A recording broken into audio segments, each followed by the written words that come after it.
Salut à tous, c'est Fumina Yemelon. Bienvenue sur FY Animation. Juste pour vous souhaiter un bon visionnage, n'oubliez pas d'aimer, de partager, de commenter et surtout de vous abonner et d'activer la cloche de notification si vous êtes nouveau sur la chaîne. Alors, let's go! C-O-N-T-E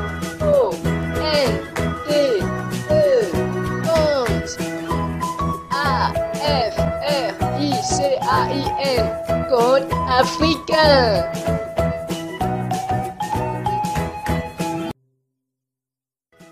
C'est l'histoire d'une femme. Elle était sourde, tellement sourde qu'elle n'entendait rien.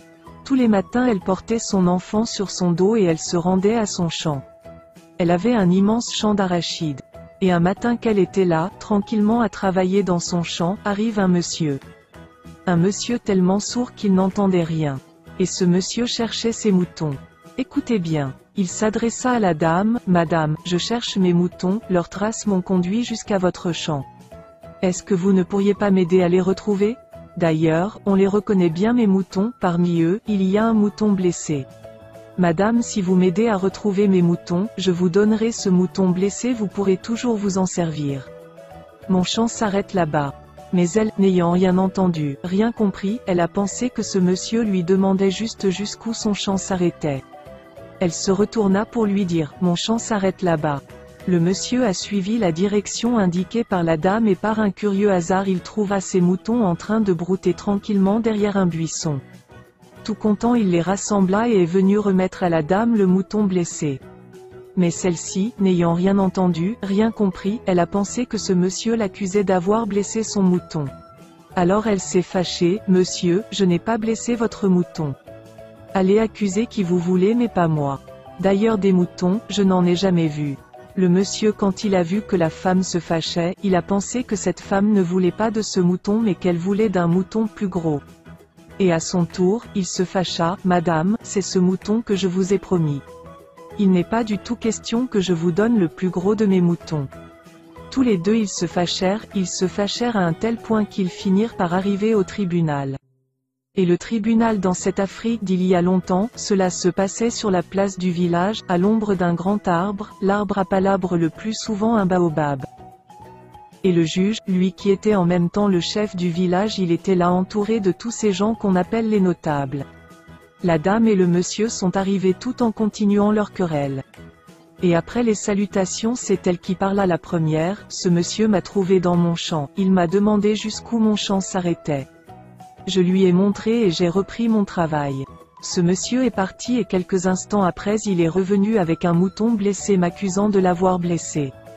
Or moi je jure que des moutons j'en ai jamais vu. Voilà pourquoi on est ici monsieur le juge.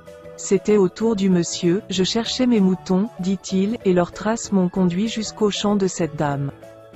À cette dame j'ai dit que si elle m'aidait à retrouver mes moutons je lui donnerais un d'entre eux mais j'ai bien précisé le mouton blessé.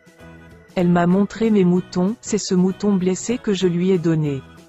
Elle veut un mouton plus gros. Pensez-vous que je vais lui donner le plus gros de mes moutons à 2 pas de la fête des moutons? Le juge se leva. Il était aussi sourd qu'un pot.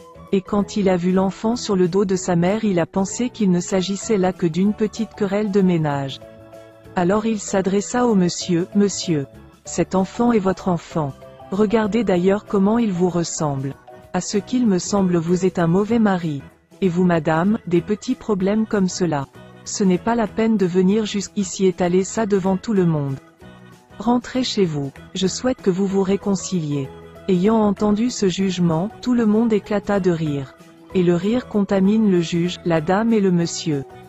Que firent-ils? Ils éclatèrent de rire bien que n'ayant rien compris.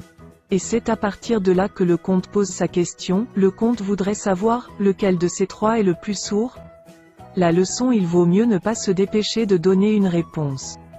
On conseille quelque part en Afrique, d'avoir le cou aussi long que celui du chameau, afin que la parole avant de jaillir puisse prendre tout son temps. Salut à tous, c'est Fumina Yemelon. Bienvenue sur FY Animation. Juste pour vous souhaiter un bon visionnage, n'oubliez pas d'aimer, de partager, de commenter et surtout de vous abonner et d'activer la cloche de notification si vous êtes nouveau sur la chaîne. Alors, let's go! C-O-N-T-E 11 A-F-R-I-C-A-I C-A-I-N. Code africain. C-O-N-T-E.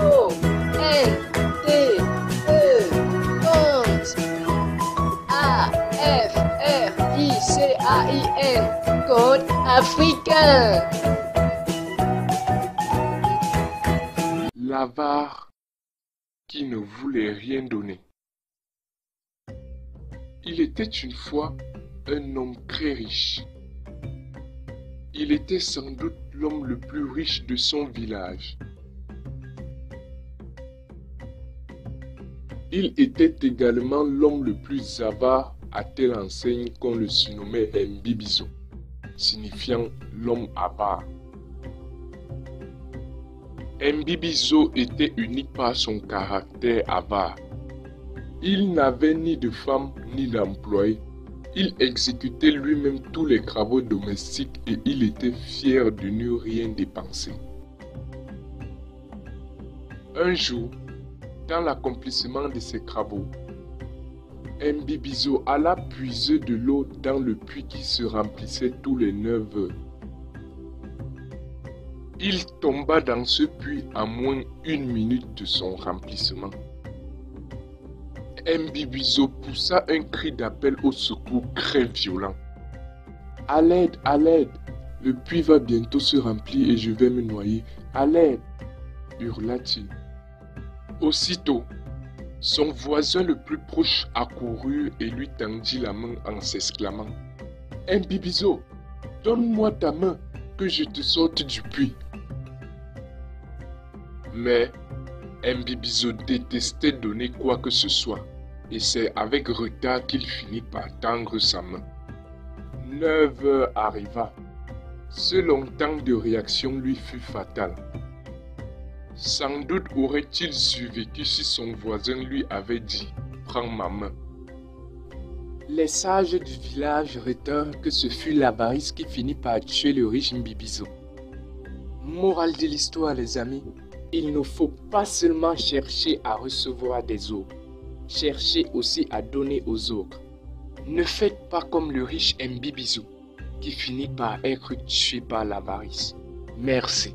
Likez, commentez, partagez et à la prochaine pour un autre compte. Abonnez-vous pour ne rien rater. C-O-N-T-E.